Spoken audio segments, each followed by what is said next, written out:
Hey, welcome back. Happy 4th of July, everybody. To those that celebrate, kind of an odd time in this country, hard to celebrate. It was a mass shooting today, but today is a day, so that's not surprising. But beyond the 4th of July, the reason I'm on here is because I'm fed up. I'm fed up with this fucking staff that FSU has assembled, that Norvell has assembled. The director of recruiting at Knowles 27, they call him the Fong father, put in a crystal ball for Avery Stewart, a 4-star safety out of Alabama, for him to go to Kentucky. That was his prediction as of like just now. Really? This is a guy that was considered a Florida State lean very recently, and we're going to lose to fucking Kentucky? We can't wrap it up with a defensive back. We're going to lose to fucking Kentucky? I'm just beyond fed up. The FSU recruiting class for 2023, this cycle, is currently like 45th. They are trending for a few guys that are set to commit this month, but Stewart was one of those, and the guy Fong, Whit Fong, how you pronounce his name, has like a 97% accuracy on his predictions for this cycle. So I tend to lean with him. So one of the leans that FSU thought they were going to get looks like probably not now. I'm just losing confidence. I'm just tired of fucking sucking cock on the field, off the field, everything. All right. And I hate to bring up Willie's name. Same thing with Willie. When Willie was hired, I was excited because his supposed recruiting prowess. But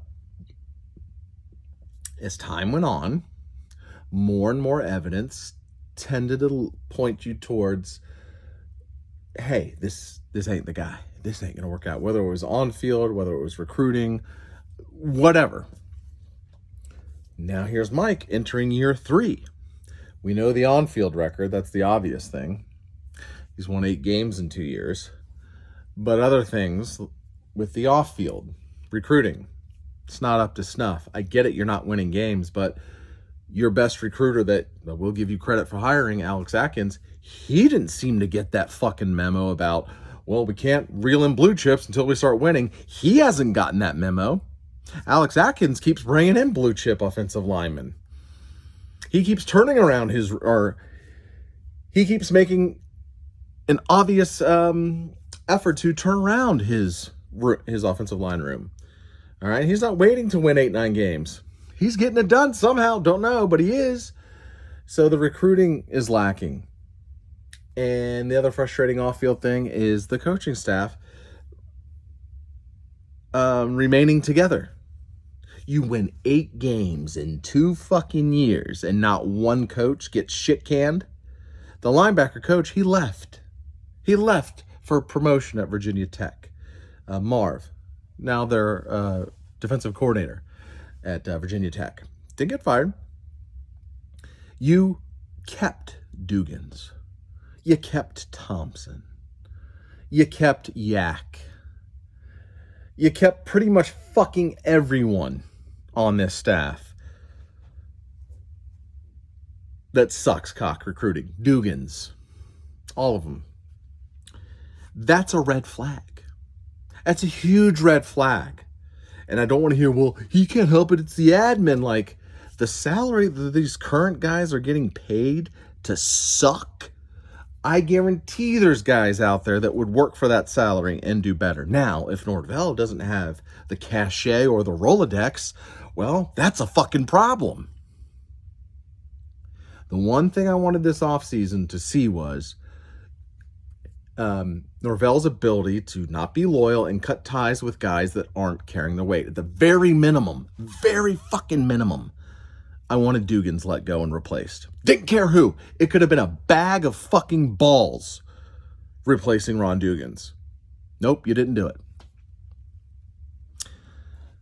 It's just more evidence. It's like I try and use the same objectivity when I look at like rivals, because that's really, if I'm looking at their college football team, it's a rivals team. And looking at like Mullen and other coaches where I'd see something like, man, he hasn't replaced that coordinator. He hasn't replaced Grantham. wow, this might be a year too late if he holds on to him. The same type of perspective that I'm trying to use on other teams. I'm looking at Norvell. I'm like, man, just taking notes as time goes on. More evidence is compiling. The on-field stuff's easy to see. You have 8 wins in 2 years. There's many times in game where you question decisions. Easy to see. But then, of course, there's the off-field stuff. The recruiting, not being able to close. It's literally like Norvell, Atkins, and maybe Woodson are the only ones that can hold their jock in the recruiting. Like Odell is okay. He's had a little redemption lately. But like 5 or 6 out of the 10 assistants can't recruit their way out of a paper bag. Like Thompson, the tight ends coach. What would you say you do here?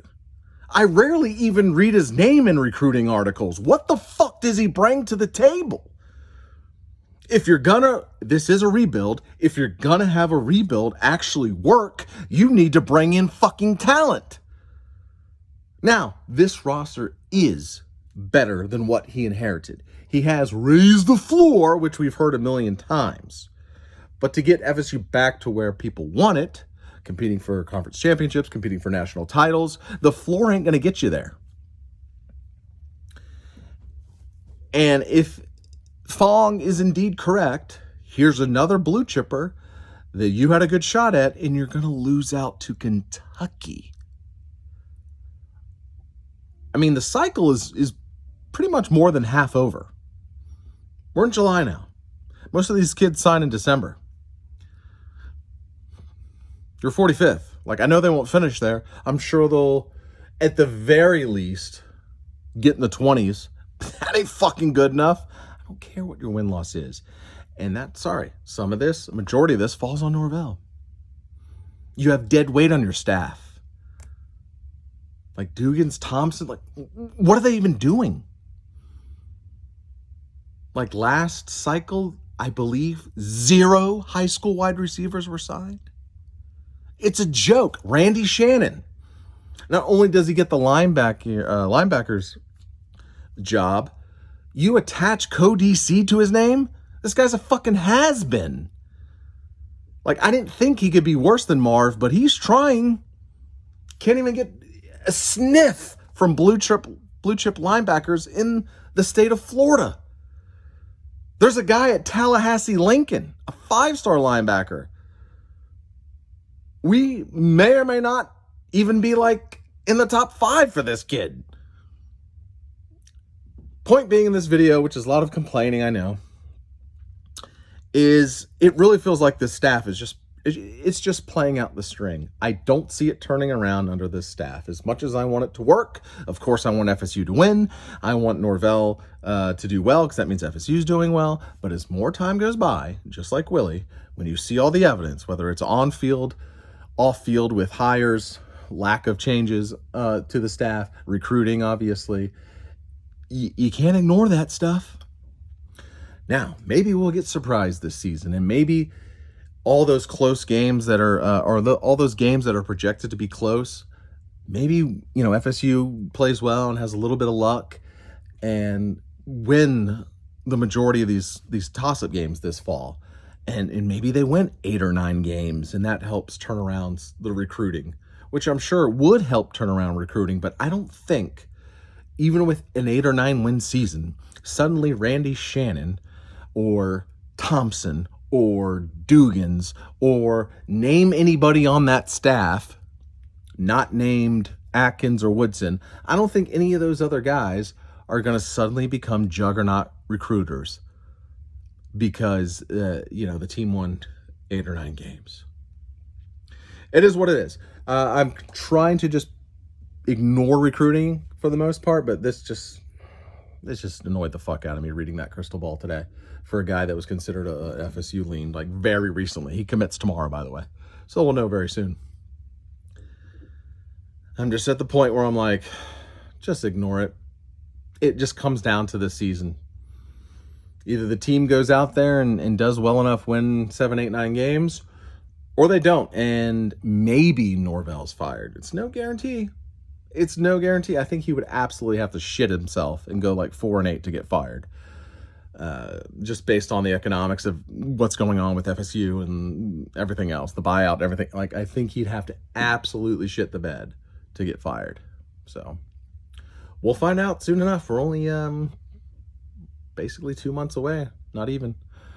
All right, well, that's it. That's all. Sorry to be the bearer of bad news, but it's not looking too great. Hoping to be wrong. Those other blue chip leans for Florida State, maybe they do indeed commit to Florida State this month, and they start to get a little momentum.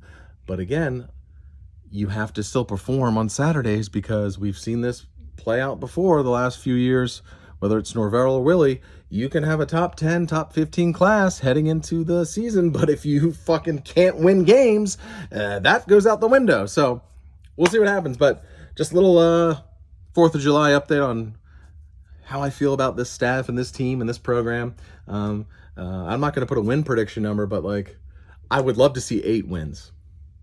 I don't think I'd put my money on 8 wins, but that's what I'd like to see. But if I was a betting man, I'd probably bet 6 and 6, 7 and 5. We're just in a dark place. What can I say? Well, until next time, take care.